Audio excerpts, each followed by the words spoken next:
Hello, everybody. Welcome. Welcome to Radiance. I'm Lane Fabi with Radiance University, and we are so excited to have so many people here with us today. First of all, this is our very first event in our new building. What do you think? Nice? Good.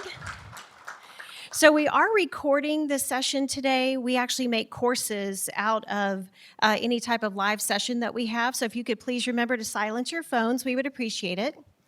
Also, of course, we've got food, we've got drinks. Bathrooms are just outside the door to the left if you need that.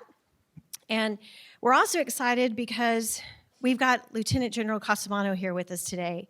And I've gotten to know him over the last, year or so. He works with us in a variety of capacity and just an awesome role model leader. So I'm very excited about having him here as well. So before we get started, I want to also thank our president, Dave D'Addario, for being here. He will actually do the formal introduction to Lieutenant General Cosumano. And so without further ado, Dave.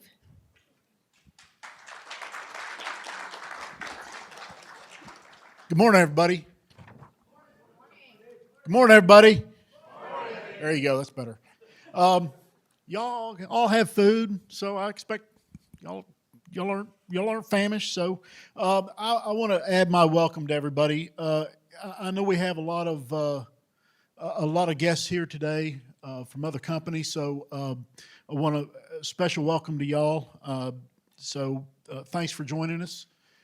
As Lane said, this is our first leadership series event, and we're really excited. And I'm especially excited for our guest speaker this morning. I've known of our guest speaker, General Cosumano, for about 20 years now. General Cosumano is going to impart his wisdom and experience in leadership, the importance of relationships, setting standards, giving clear expectations, and working with the multiple generations that we have within our workforce. So I'm really excited about hearing what he has to say. General Cosumano is a senior executive with over 35 years of defense management leadership experience. I first became aware of Smokin' Joe Cosumano when he became commander of the U.S. Army Space and Missile Defense Command and the U.S. Army Space Command in 2001. He's been an agent of change and growth both inside and outside the Defense Department.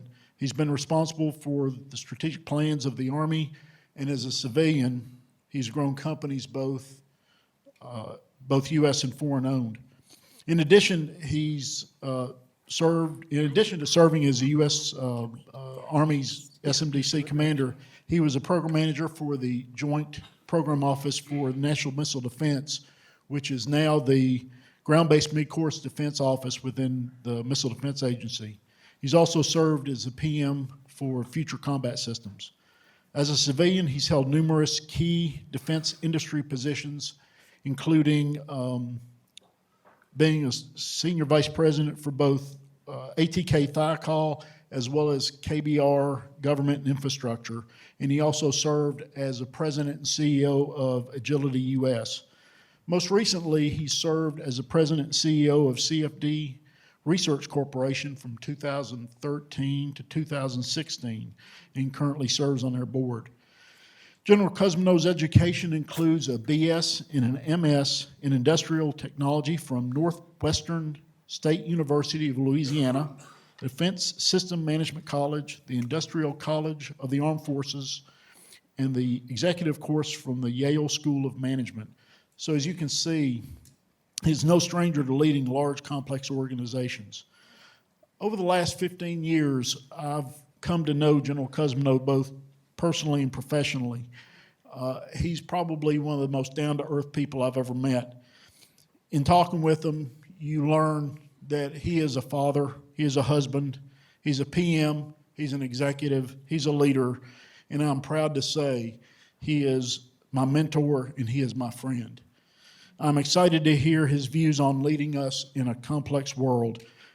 Ladies and gentlemen, please help me welcome Lieutenant General Joseph Cosumano. Hey, look, my name is Joe Cosumano.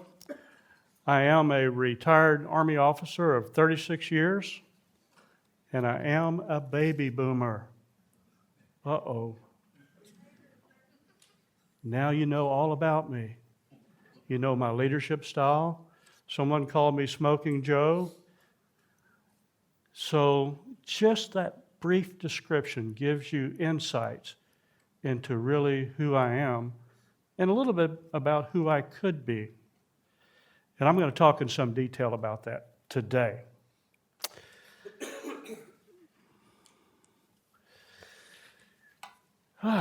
Anybody ever been to space camp? No? Nobody's been? Oh, some space campers? If you have kids or grandkids, let me recommend space camp. Deborah Barnhart's doing a great job over there. Why do I throw that slide up there? Do you think that my grandson and I think alike? Do you think what motivates me and what motivates my grandson are the same? Not hardly. It's crazy, the difference in generations and what values are and what motivates and what you have to do to get responses. So bottom line up front, ladies and gentlemen, you are what you were. Kind of remember that. Change is constant. And leaders, if you're going to be a leader or if you are a leader, you've got to be able to communicate. Hey, let's have a little bit of fun. Got a $50 Starbucks card. In my presentation, in the outline, I have interwoven 10 timeless leadership tips, 10 of them. So if you want to participate, if you're awake, write down these tips. And at the end of the presentation, just write your name on a piece of paper. We'll throw it in a bucket and draw it during the Q&A, and you'll get a $50 Starbucks card, just for the heck of it. Okay, so, hey, this is what I'm going to do. I'm going to talk about the environment. It is a complex environment out there. It's not your grandfather's Oldsmobile. It's really not. It's different. And so technology and people are different. I just drove in from Rising Fawn, Georgia. The people in Rising Fawn, Georgia, I guarantee you, are different than the people in Huntsville, Alabama. So why am I saying that? It has to do with leadership. It has to do with leadership. And I'll talk about some of the basics of leadership. As I said, 10 tips for timeless leadership. And then I'll specifically talk a little bit about how it applies to the complex environment. And then the so what is, hey, you're a defense contractor.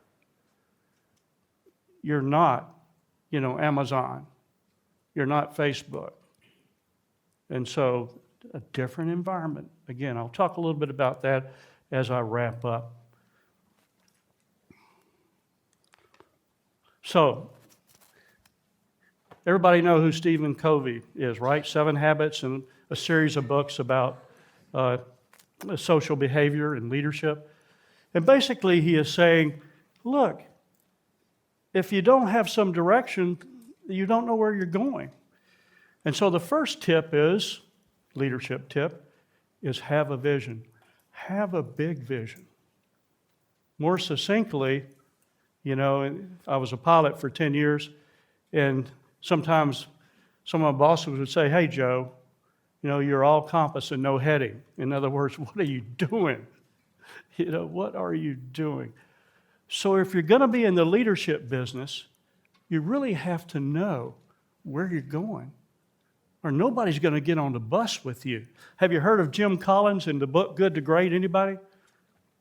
I'll give you a little recommended reading list at the end. But he talks about getting on the bus and having the right people on the bus. Well, I'm not going to get on the bus to Abilene. I don't want to go to Abilene. I want to go somewhere else. If you've heard of the Abilene paradox in maybe some of your sessions before. So that's the first thing. That's what your followers look for. Okay, as we talk about the technology, you recognize this as Moore's Law, right? That is Moore's Law. God, it's crazy that the number of transistors on a chip will double every 2 years.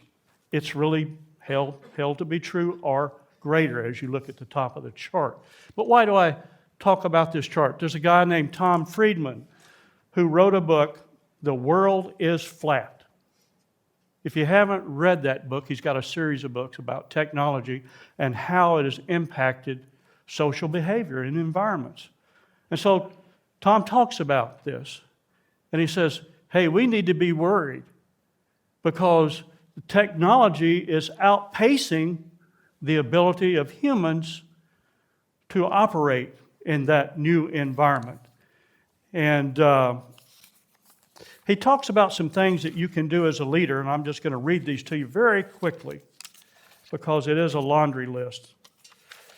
He says, look, if you're going to be a leader, you've got to have digital acuity. You've got to think about systems. You've got to have improved processes. You've got to have self-motivation, agility, and you've got to be a lifelong leader. And he's right, and you'll see a little bit about that as I go through my discussion about people in the workplace. When I have problems with my iPhone, who do I go to? I go to that little guy in that first chart. You know, he's a Generation Zer. He knows he was born into technology. I don't want to tell you I'm ancient, but I am pretty ancient. When I was down the street in Wind Drive in 1977, were there any computers in the Patriot Program Office in 1977? No. There was an IBM 360 and then a Cray computer, and that's it. Nothing. We had a Xerox machine, a color Xerox machine. We thought that was great. Everything changes. If you're going to lead in today's world or the future world, you've got to change with it. So when I had a problem in the Patriot Program Office in 77, I whipped out my old slide rule right, or it was a TI, Texas Instrument SR71 or something that had engineering calculation on it to do calculations. If I asked my grandson, hey, what about this? What does he do? He goes over to that little round thing sitting on the table called Alexa and say, Alexa. Wait, that's not fair. But that's what you're dealing with. Times change. You got to change with them. So technology, as we look to the future, has an impact upon who we are and what we are. No doubt about it. Just a couple examples. Does this thing have a pointer, guys? I didn't ask about that. Does that have a pointer? You technical? Let's see if it's got a pointer. Okay, that's fine. So if you look at the top up there, we're already in the process of driverless cars. This is looking at 2025. So there we are. Education. So those of you who are in the training business, like Radiance University, in the old days, we read and we tried to retain. That's not the way it's done today. So if you look at the generations today in the technology, they want to experience. And most of their retention has to do with experiencing, hands-on, audio-visual, supplemented by hands-on. So changes. 3D printing. I don't know if I believe this or not, but it says that you can 3D print a helicopter engine in 18 parts instead of 900. I know a little bit about 3D printing, but that's amazing to me. And kind of go around the chart a little bit. And finally, you know, it's really impacting where we live too. And in this particular graphic, it talks about 80,000 households are connected with renewable energy in the Netherlands. So all that stuff is in the future. When I moved out here to Rising Fawn, Georgia, we walk into Lowe's and there's a great refrigerator and it has a computer on it. Anybody own one of those things, a refrigerator like that? It's got a computer right there and it connects to the internet. And Chanel loves that because she can put pictures of our 5 daughters up there, you know, our 2 German Shepherds, and, you know, all that kind of stuff. So we're kind of moving into that. So technology. Getting into tip number 2. Some of you old-timer, you baby boomers out there, recognize this guy. I worked for him as a PM of Future Combat Systems. He said, look, Joe, this old kit that we have, these M1 tanks and all this other stuff out there, that's 1984, 85. It's the turn of the century. It's 2000. We've got to put a new kit out there. And so he's quoted a lot when it talks about change, because he's right. You either change or you're going to become irrelevant, no matter what you're doing. It happens to be an army in charge of the security of a nation. Serious business. So we started PM Future Combat Systems. It lasted for about 8 years, and then the program was terminated in 2008 for a lot of reasons. The biggest reason was, frankly, competition for resources. We had been in a war for 4 years, and it did not have an end. So if you were up there in the Pentagon trying to pass out money, you were either trying to give it to the future or trying to serve soldiers in the field. And the right thing was done, serving soldiers in the field. So tip number 2 is, if you're in the leadership business, no matter what level you are, you got to recognize it and drive it, ladies and gentlemen. Drive change. For you boomers out there, anybody heard of Yogi Berra? Yeah, okay, got some north and south heads. Yeah, Yogi Berra was a catcher for the New York Yankees in the 70s and part-time in the 80s, and he was a coach. And I won't quote too many great philosophers, but Yogi was a philosopher I could deal with because he brought it down to my level.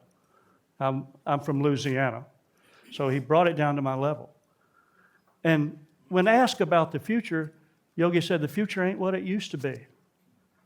Now, if you wanted to talk about implied task or implications into one sentence, that was wise, wasn't it? He had wisdom in those few words. It ain't what it used to be. It never will be what it used to be. But look at this crazy stuff. This is 2025. And when the survey was done of all these executives, and these are the percent of the respondents over here, 10% of people wearing clothes will be connected to the internet. I'm not sure I know what that means. I feel like I may be now, but that mic's all over me. But think about that. The first robotic pharmacist in the U.S. by 2025. Let's pick 3D printed car in production by 2025. The deal about the liver, the first transplant of a 3D printed liver. Well, if you go, anybody from Hudson Alpha, if you go over to Hudson Alpha and talk to those guys, that's not too far off. It's not too far off. I wish Bill was here because Bill Bailey, the CEO, the first AI machine on a corporate board of directors. How about that? You know, if Bill was here, I'd say, hey, Bill, you got to teach him how to play golf if he's going to be on the board of directors. But all of this is in the near future. What are you going to do about it? What are you going to do about it? How are you going to lead this stuff? How are you going to use this stuff? When I was a youngster graduating from Northwestern State, I was the first person in my family to graduate from college. My dad was a house painter, had a third grade education. And basically he says, hey, Junior. They call me Junior. I'm still Junior. I'm General Junior now. But he said, hey, Junior, you got more degrees than a thermometer. What are you going to do with it? And I said, well, okay, yeah, well, go to the Army. He says, you don't have the big word. And I said, what's the big word, Dad? He says, experience. Now get out of here, go get it. Don't come back till you do. And he was right. He was right. You get that over time. So just kind of remember the big word because I'll refer to it every once in a while. So, I said in my bottom line up front, it's all about communications. You may know that environment's out there, but if you're not able to communicate the people who are in that environment, you're not going to be able to lead. So look at this chart. This comes from a Harvard Business Review article. To reach 50 million people, it took 38 years in radio, right? TV, 13, down to Facebook, 2 years. What does this mean? It's exactly what Tom Friedman was talking about. talking about in his chart. The world is flat. The pace of change and communication is going at a rapid rate, and we have to learn how to manage and lead through it. This looks like, I have 4 grandkids, but if I had all 4 of them sitting on the couch, guess what? They'd all be on something, a phone, a tablet. So it is a different world. Let's flip this over and go on the other side and talk about people in this complex world of technology and accelerated technology that we have a tough time keeping up with. But down the road, Patriot Program Office, still there on Wind Drive, how many years later? Oh my God. Walk in 1977.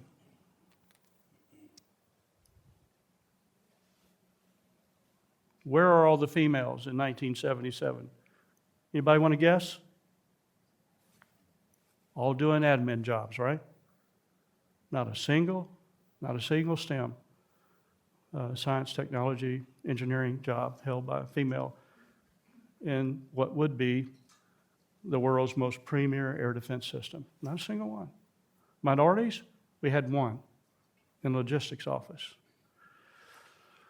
But today, if you are in the talent management business today, ladies and gentlemen, if you're in the talent management business today, it is a wonderful place to be because you can draw from all these possibilities. You can draw from all these possibilities now. And so challenges are there, but you can draw from all these possibilities. But it is a more complex workplace now. Much more complex workplace. And I'll give you some statistics of the generations and stuff as we go through. If you have any questions, just kind of stop me. Say you're talking too fast or you're not making any sense at all, or back up, I'll be glad to. So, Henry Ford, wow. Part of that revolution going on at the time. Some people say this technology revolution that we're in is the 4th industrial revolution. But Henry Ford says, okay, whether you think you can or cannot, you're probably right. So a good leader has to think he can. How far would I get if I were a leader in combat and said, okay, you guys, first of all, don't follow me. I'm not going, but I don't think you can make it. That wouldn't go over too good. So if you're leading a team here in Radiance or wherever you are in Research Park, you got to be positive about it, obviously, and show a can-do attitude. So that's tip number 3. Let's take a look at the generations in the workplace. There was a great presentation given in November by a professor from UAB here in Radiance University. She gave it over here, and it was really, really good. We don't have enough time for that, but I'm going to hit the top of the waves. So these are the years associated with these names. Sometimes these names are different. This is sometimes called the silent generation. Way over here, generation 2020 is called Generation Z sometimes, And sometimes the millennials are Generation Y. It really doesn't matter. The years often are articulated a little bit different depending upon what your references are. But the point to be taken, in the workplace today, there are 5 generations. And clearly you have the same in Radiance. And I'll talk a little bit about that at the end of the presentation as I wrap it up and talk about defense contractors. But look at the things that they just kind of take a moment to look. In my generation, the boomer generation, Vietnam, moon landing, civil rights, I remember all these things. They all had an impact on me. I am what I was. So when I register myself today, it all goes back to what I was. What my mom and dad taught me, or aunt and uncle, people in the workplace at the time. So if you go left to right, of course, there are more things. Do you think I had to worry about some of the things that people had to worry about now? Let's look at the influences on these generations. And I'm stopping at millennials because millennials are the largest cohort out there in the workforce. They are, followed by Generation X. But look at the major events that have had an impact upon the way people are, the way they think, the way they act. Did I have to worry about school shootings? When I was in, I don't even want to tell you when I was in elementary school, that would be 1951, when I was in the first grade. Now you can do the math. 1951. No, absolutely not. That didn't exist. Obviously, all the things that occurred in these different generations.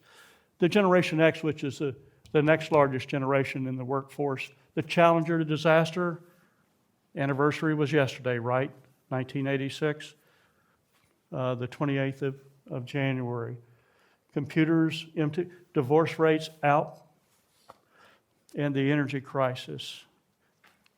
So, if you sit back and think about these influences, you have your own memories. I kind of laugh at some of the cultural icons that are out there. They didn't have my favorite right here, but that's okay. Mickey Mantle was there, and Babe Ruth and all these guys. But over here, Lady Gaga, Barack Obama, and there are many more. I don't even understand it when I sit down with my children.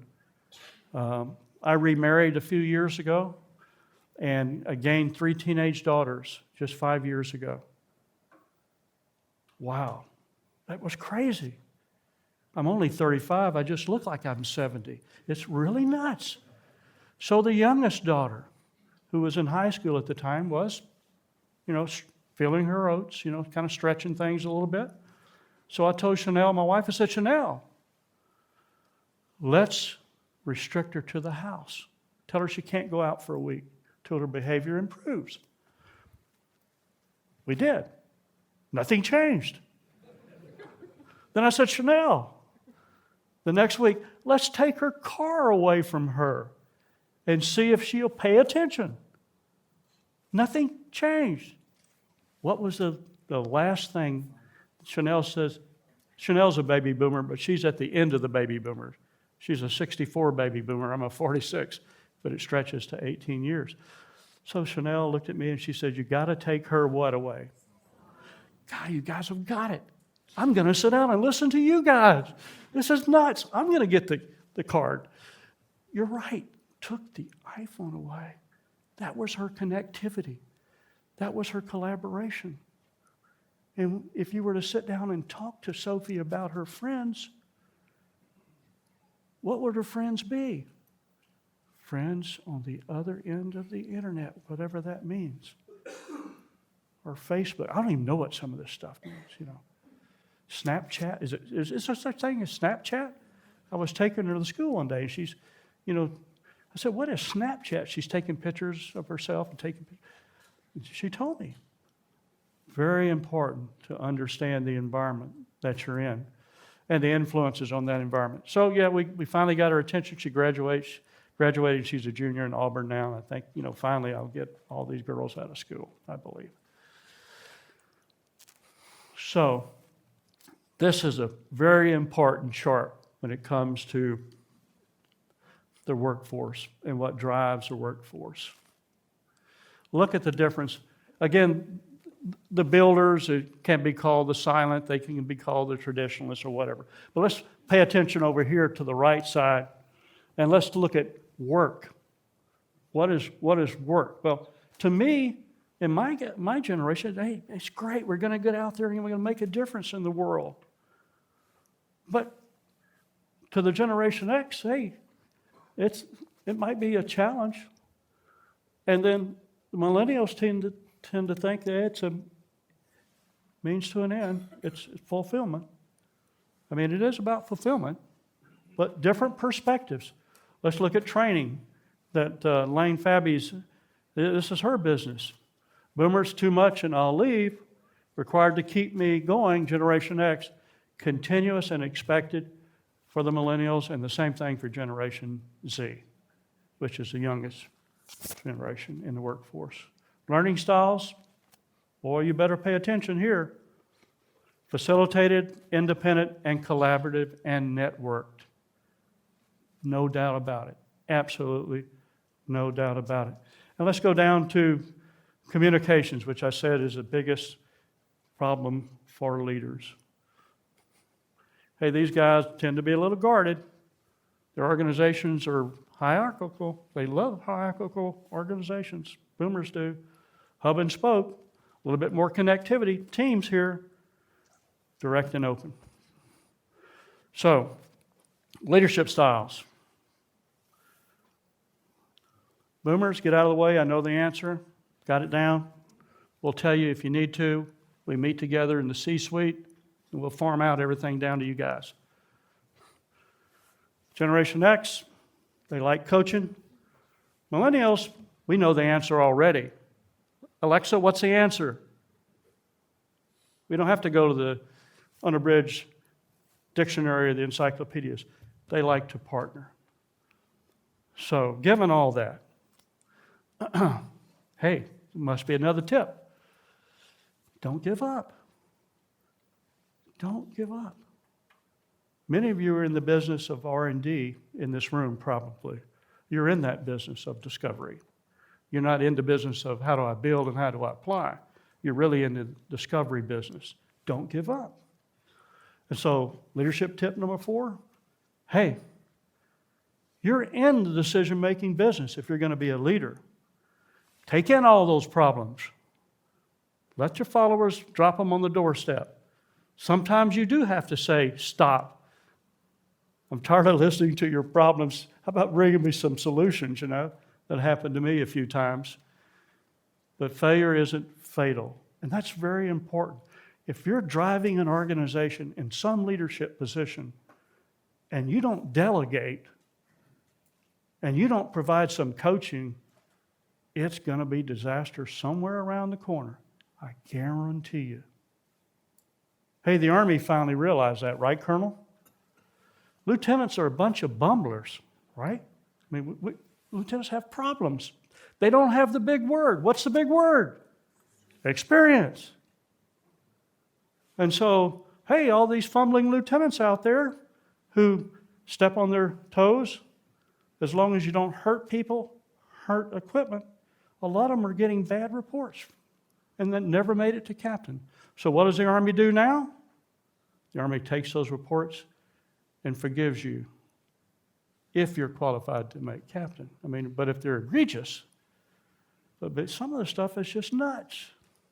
So if you're a leader or you want to be a leader, you've got to set up that environment so that General Junior, when he walks in the door, can make some mistakes and learn from them. That's what has to happen. So, tip number 4. Okay, talked about this chart a little bit. Let me translate it for the engineers in the group who really want it to be translated into percent of the workforce, because that's just gross numbers there. Let me get to the chart here real quick. I don't have them memorized, almost, but not quite.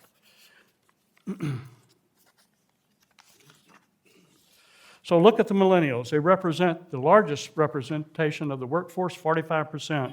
Generation X, 28%. Generation Z, the red over here, the young people coming in, graduating from engineering school or coming out of college, they represent about 11%. Us old-timers out here, the boomers, where's Joe Cosumano at? If you did the math, I'm way over here. Ain't too many of us left. But we have the big word, as my dad said. We got it. But we're no good unless we know how to change too. We meaning me. Way over here. No good unless I understand those charts that we said earlier. Okay.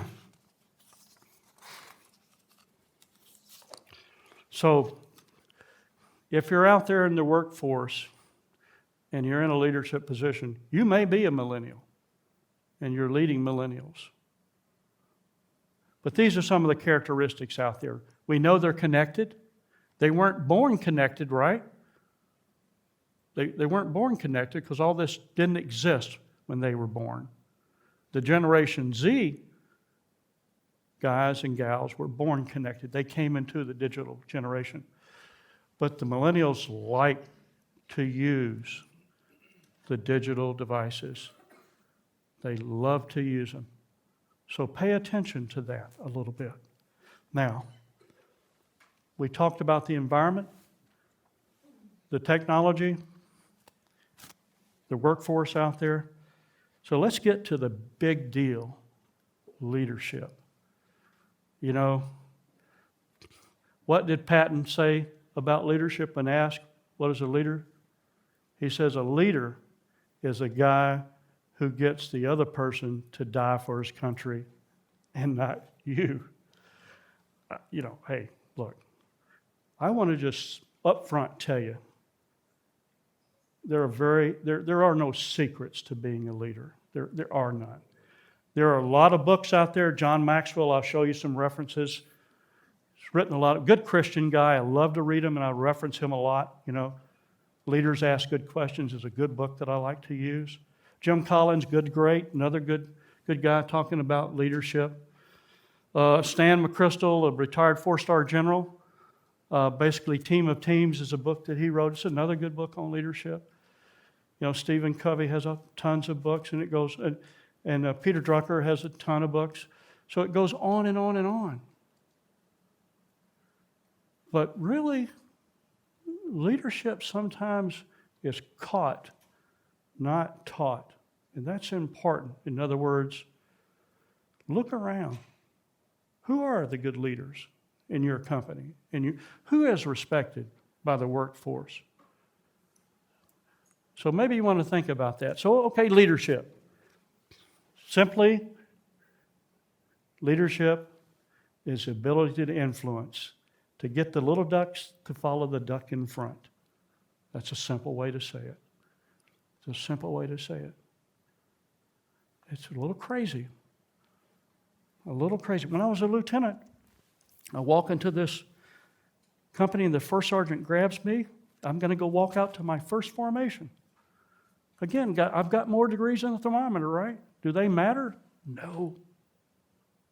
All these BS, MS, all this stuff, it doesn't matter. He says, Lieutenant, in that only NCO voice that he has. He says, Lieutenant. He says, you have a commission because you have a college degree. But let me tell you, you're not a leader until those guys you stand in front of believe that you care more about them than you do yourself. Oh my God. I had no idea what he was talking about. I learned in 36 years exactly what he was talking about. So, a leader got to be able to influence. Got to do that. People or groups. There's all kind of definitions of management. This just happens to be another one. But manager associated with hierarchical groups, power through position, you know. I'm the vice president, so I must be a leader. Or I'm the director of so-and-so, I must be a leader. Or I'm the manager of so-and-so, I must be a leader. But remember, you're really not a leader. And I would say influence and respect, all those things kind of describe what a good leader is. Now, this guy right here. Anybody see the movie or read his book? I'm going to show you the qualities of a leader. Just in Joe Cosumano's view, he was not a leader, if you believe everything you read about this guy. Was he a great entrepreneur? Was he a genius in invention and application? But a leader? No. If you get inside that organization, he had his box that he was put in. So don't get confused out there. There's a big difference. So, Schweitzer said many years ago, still timeless, is that behavior is crucial to being a leader. The example is everything. The example is everything. You can't just be a piece of it to be a leader. And I'm going to give you a couple of examples of those things that are a little bit prescriptive that people want to have in their leaders. Okay, some of the qualities here. Again, as you look across all these books out there on leadership, you'll see these written, and I just kind of threw them on a chart because I think they're important. I'll point out a couple of them that I think are more important than others, but all need to be there in some manner. Some manner. Hardworking. Hardworking. When I worked in the desk ops, came back to the desk ops. I worked there 3 or 4 times. I'm forgetting, Deputy Chief of Staff for Operations in the Pentagon. You know, you work to 9 or 10 o'clock at night. You know, you get all your taskers at 5 o'clock in the afternoon. Then they want all the answers by 7 o'clock in the morning, and you can't go to Alexa. There is no Alexa, and say, Alexa, come in here. No, you got to do it. So, we got a new desk ops. And so he came in and said, hey, I'm leaving the office at 5 o'clock, and everybody clapped their hands. You know, well, all the colonels, we all clapped our hands, and generals, that's great. This was 1998. Uh-oh, what's happened in 1998? Before 1998, you'd get a piece of paper that was put into your office, right? That he would sign, whoever the desk ops was. Here's a tasker, do this, do that. But in 1998, across the staff, everybody was getting their individual computers on their desk. Everybody had them by 1998. So when the desk ops went home at 5 o'clock, what did he start doing? He got on email, and out goes the taskers. So nothing improved in the life of the action officer. So it's one thing to be hardworking, but you've got to place limits on your hard work, and it'll be another tip. You got to be intelligent. You've got to be inspirational, of course. Passionate about what you do. Again, people can see if you got a veneer, if you're just putting on whatever it is. They know you. They absolutely know you. I always wanted to go into an organization as not the president or CEO or senior vice president, all these C-suite entries that you get. I always wanted to go into an organization and just be junior. Here comes the engineer junior. And sit down for about 3 months. And then, you know, it's like what's that show about the boss, you know, something boss? What's it called? Undercover boss. I always wanted to do that before I actually took over an organization, because everybody else knows who the jerks are. Everybody else knows who the slackers are. Wouldn't that be great? Wouldn't that be great? But it never happened, you know. So you're the last one to know. Unless you are a strong communicator and develop strong feedback mechanisms in your organization. Check. Unless you have a culture in your organization in which people feel safe. Simon Sinek wrote a book called Leaders Eat Last, based upon the Marine Corps. And he talks about that. If you're going to have all these things in an organization, if you're going to have leaders who exhibit these things, then you must have a safe environment that they come into and they feel safe giving feedback. You know. So if you're going to give feedback and you're in an organization, you're going to get your hand slapped or whatever for giving an honest opinion, you got problems. That's not the ideal organization.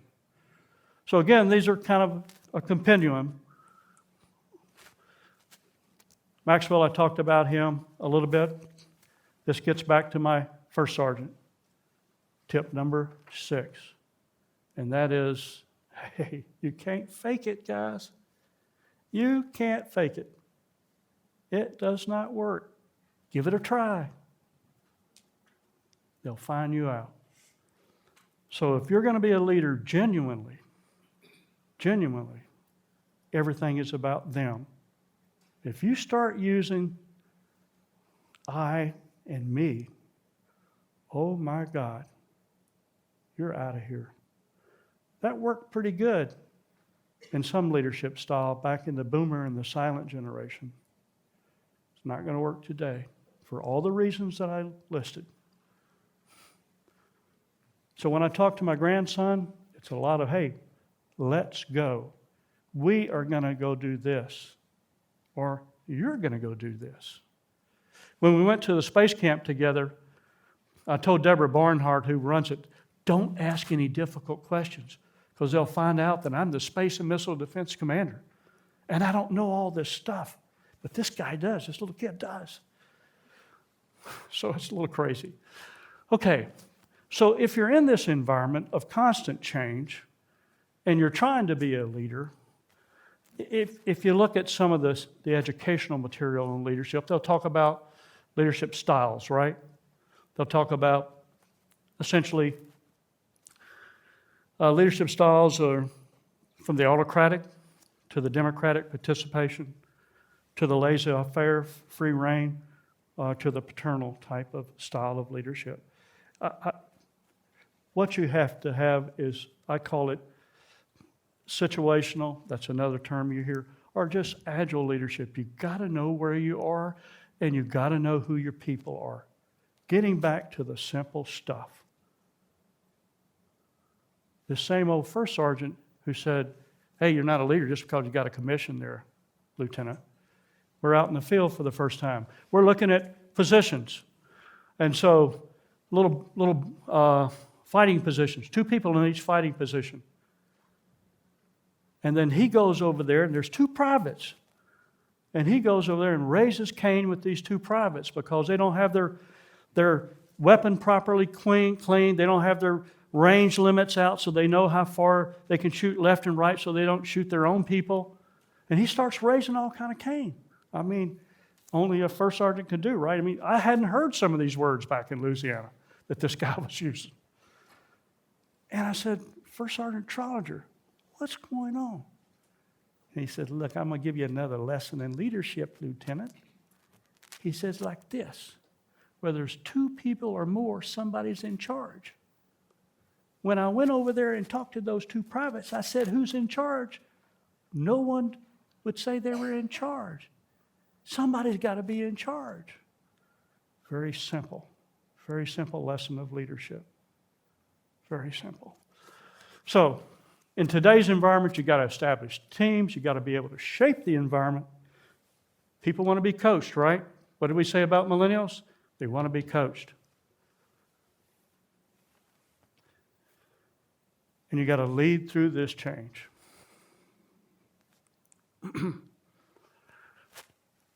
I put this chart up there because I think it's important from a bottom perspective to kind of summarize millennials and Generation X and oncoming Generation Z.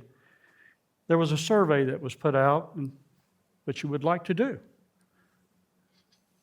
to the cohorts that I was talking about, millennials, Generation X, and Generation Z, and said, what are the qualities that you would like to see in a leader? Not prescriptive qualities that I put on the charts that are written in all these books, but what would you like to see in a leader? And there is some, obviously, match here, but I think it's important. They want to be motivated. They want a leader to be positive. God, have you ever been in an organization where the leadership is always wringing their hands, right? Isn't that crazy? You don't like that. It's nuts. I would rather be somebody call me whatever they used to call me and be pulling the reins on me and me thinking I can do more than I could do than being negative. They want their leaders to be creative. They want them to be able to communicate. And really important, everybody wants to know where their fences are. How are they doing? How are they doing? In today's workforce, the younger workforce wants that far more than others, as you call that chart. The boomers, my generation, you get your report once a year. You're going to get an annual report there, junior. You're either going to get a bonus, you're not going to get a bonus, right? That's not what you should be doing today, because the cohort today wants continuous feedback. That's the right thing to do. If you're ever going to make corrections, that's the right thing to do. So, Mother Teresa said it right. Hey, look, if you're not taking care of yourself, you're going to burn out. So tip number 7, take care of yourself. Got to be a work balance. Got to be. I live in a little rural community, and if you raise your hand, man, they're going to put you on a board. They're going to put you in charge, right? So I had to write a letter this weekend because one particular board I'm on, it's always weekend, Saturday or Sunday, right? You got two kids in college. You don't want that. You'd like to go visit your kids sometimes. And so I wrote them a letter basically saying that, hey, look, appreciate that, but I just picked up 3 teenage daughters 5 years ago, and I don't have time. I need to take care of my immediate family before all these other things. So work-life balance, you can work yourself to death. Hey, this is a great chart.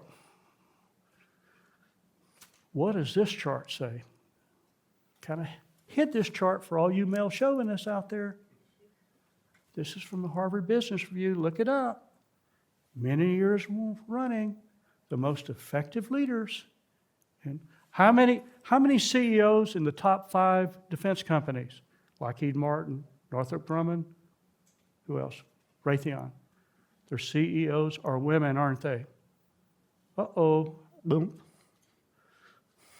So today, on all surveys across the board, women are more effective leaders than men.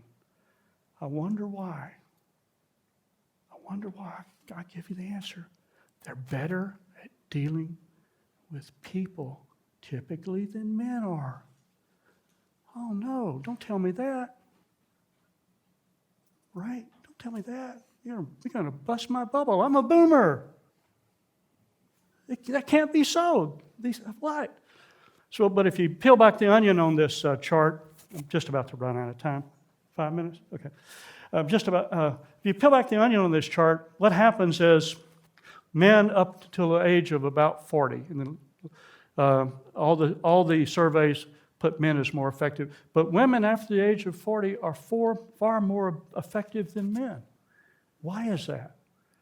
Well, typically women have to do a little bit more multitasking than men if they have a family at home, typically.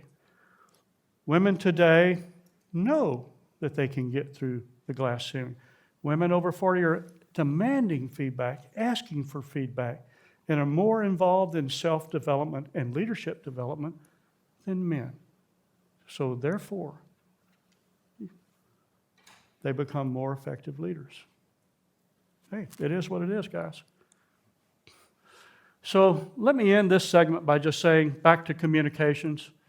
If you're not doing this well, this was, again, a survey of workers done by Harris Poll, whatever polls are for. If you're not recognizing your employees' achievements, that's part of communication, you're going to have problems. Communication is the biggest problem. If you're not offering constructive criticism, I was involved in some 360 evaluations recently in a company that I won't name, but anyway, I get these 360 evaluations back of some of these folks that I'm going to coach, and their leaderships give them all great. That's no help. So if you are providing feedback, giving feedback, let it be honest feedback, constructive criticism. Can you believe there are some leaders out there who won't talk to people on the phone or in person? Duh. That's not going to work because the majority generations are collaborative. They want to be connected. And then lastly, not asking about employees' lives outside of work. Got to do that. So, tip number 8, be a lifelong learner. Let me sum it up by talking a little bit about the environment and leadership as a defense contractor. In some ways, or not in some ways, for sure you're separate from other contractors out there in the civilian world. Why? Because you're in a place where there are barriers to entry for good reasons. In other words, security clearances and stuff like this is one barrier to entry, big barrier to entry. So if you're in the talent management business, you just can't get anybody off the street and plug them in a job. It's not it, you know. It's not going to happen. So Toyota down the road, they don't have the same talent management issues that you do. There's an autocratic leadership style down the road too, isn't there? You're going to plug in, you're going to plug out, punch that clock. You got your place on the assembly line, you either do it or out. Oh, by the way, the QA, QC guys are going to be right behind checking your work. Do you have that in Radiance? No. So the environment, it's important about the environment. Defense contractor, though, you have a special set of circumstances that you have to deal with. So at the macro level, you're part of this industrial complex, defense industrial complex, and you have to worry about global competition, don't you? You really do. What country in the world outpaces the United States in terms of STEM degrees awarded each year by a factor now of 4? And still going up. What country do you one of our biggest competitors, China. Oh my God, yeah. And then you could say, well, look at our statistics. They're climbing. We're getting more STEM guys. That's right. But peeling back one more layer, and 4 or 5 or maybe 10% of those STEM graduates we have are not U.S. citizens. They're green card holders from another country, India or China. So in this business that you're in, the national security business, being able to manage talent and being able to compete is very, very important. So leadership, influence becomes another step up for you. Talent management, recruiting. Hey, there's competition in Research Park, isn't there? There's competition in Research Park. So if you're not able to provide that safe environment that the majority of your workforce wants, they're going to go somewhere else. That's just as simple as that.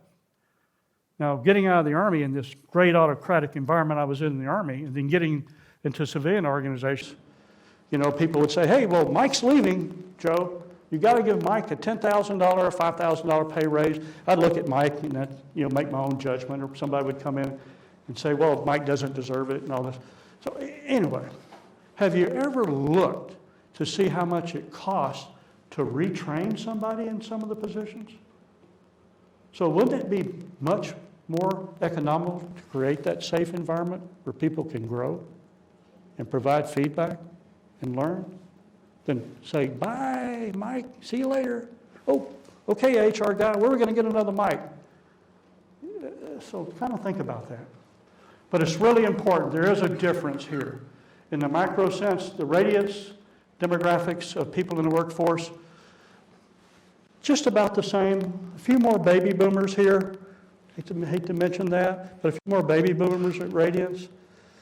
But millennials and Generation X are the majority of the workforce in Radiance too. And you've got about 100 and some odd Generation Z. So you have the same issues generally. Radiance has an issue that I wish I'd have had in some of the companies that I led. I wasn't as good as a leader as some of you guys are here. I had growth, but it wasn't quite rapid enough. So in summary,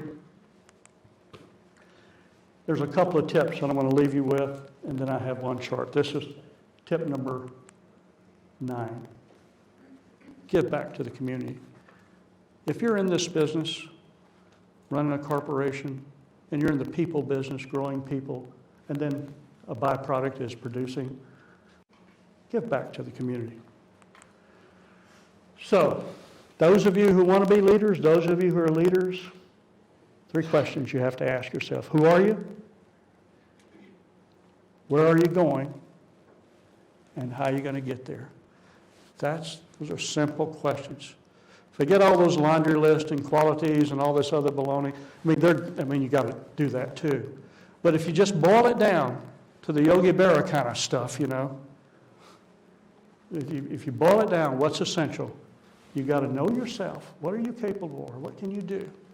You got to know where you're going, and you have to have a plan. Or none of those little ducks are going to get behind you. They will only get behind you because you're in a position. They won't get behind you because of you. That's why there's a big difference. So let me close with tip number 10. Those of you who are still awake and writing down the tips, this is the best one of all, because this is what I'm all about. Do the next right thing. Bottom line. Even if you're not a leader, you're faced with dilemmas every day about right or wrong.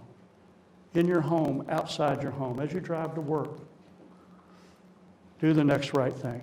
Let me close by saying, hey, my grandson and I get along great. I don't understand a lot that he does. I'm still trying to work on that, I haven't tried this pitch on him. He doesn't care about that, So, but we're getting along great today. And I'm learning about all these wonderful devices that he has. Let me close by saying these are some good references out there. Those of you who do read, as I said, a lot of people don't retain reading, to include me, but it's just old age. But I don't know what your excuse is if you're young. But these are some pretty good books out there on leadership. But again, it's the inner person. It's who you were is who you are and who you will be. You just have to adapt that.